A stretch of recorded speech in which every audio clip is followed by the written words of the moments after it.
कुछ कहानियां होती हैं जो सिर्फ अंधेरे में फुसफुसा कर सुनाई जाती हैं। आज हम एक ऐसी ही कहानी सुनेंगे जिसका नाम है श्मशान के पास वाला घर। तो कहानी की शुरुआत ही एक चेतावनी से होती है। ये सिर्फ एक लाइन नहीं है, बल्कि आने वाले खौफ का एक इशारा है। चलिए देखते हैं कि इस चेतावनी के पीछे का सच आखिर है क्या। कहते हैं हर डरावनी कहानी की शुरुआत एक गलत फैसले से होती है। इस कहानी में भी वो फैसला एक घर चुनने का था।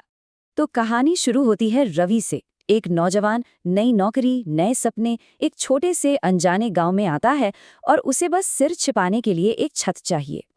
और देखिए, उसे एक घर मिल भी जाता है, गांव के ठीक बाहर, थोड़ा पुराना सा। और किराया इतना कम कि कोई भी शक कर ले। लेकिन जरूरत के आगे शक कौन करता है। पर गांव वाले उसे रोकते हैं। उनकी आंखों में एक अजीब सा डर है। वो बस इतना ही कहते हैं, वहां मत रहो, वो घर ठीक नहीं है। और यहीं पर रवि को मिलती है पहली चेतावनी। लेकिन रवि, आज के जमाने का लड़का, इन सब बातों को अंधविश्वास कहकर हंस देता है। उसे लगता है ये सब बस सुनी सुनाई बातें हैं। और बस यही वो गलती थी जो उसे नहीं करनी चाहिए थी। तो घर अब रवि का है। लेकिन सवाल ये है कि क्या वो उस घर में अकेला है? पहली रात इसका जवाब लेकर आने वाली थी। शुरुआत में तो पिन ड्रॉप साइलेंस, इतनी खामोशी कि रवि को गांव वालों की बातों पर हंसी आ रही थी। उसे लगा बेचारे लोग बेवजह ही डरते हैं। पर ये खामोशी ज्यादा देर टिकने वाली नहीं थी। ठीक रात के 2 बजे, जब चारों तरफ गहरा सन्नाटा होता है, घर जाग उठता है। सन्नाटे को चीरती हुई एक आवाज, किसी के चलने की। अब सोचिए, घर में वो अकेला है, तो फिर ये कौन हो सकता है?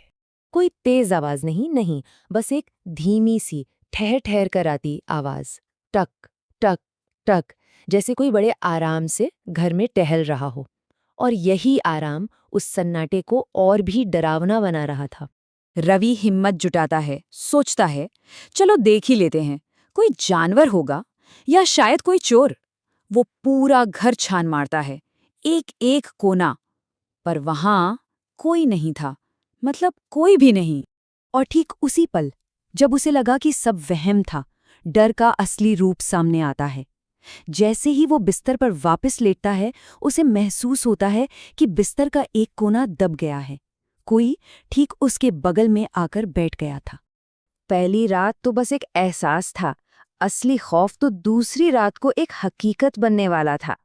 पिछली रात जो हुआ, उसके बाद नींद तो आंखों से कोसों दूर थी।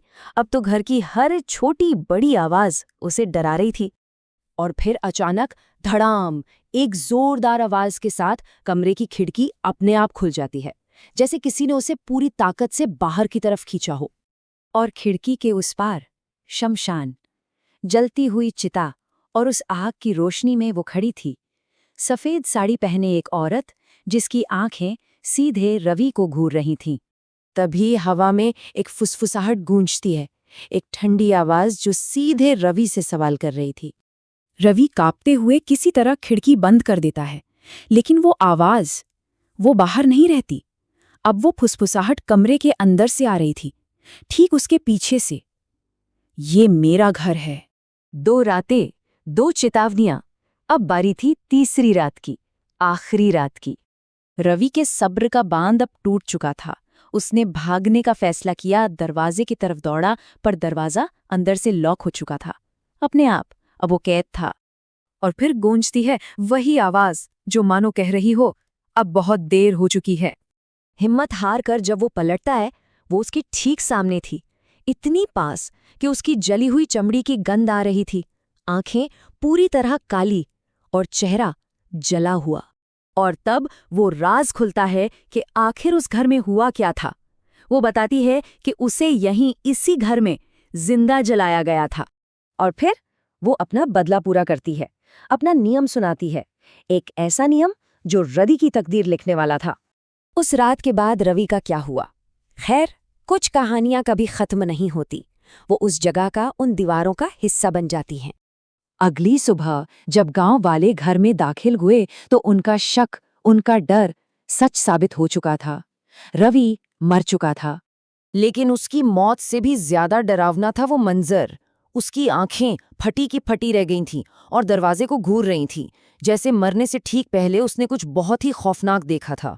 रवि की कहानी तो खत्म हो गई, लेकिन उस घर की नहीं। आज भी लोग कहते हैं कि रात के सन्नाटे में अगर कोई उस घर के पास से गुजरे तो एक जानी पहचानी आवाज सुनाई देती है। वही आवाज, वही दावा, ये मेरा घर है।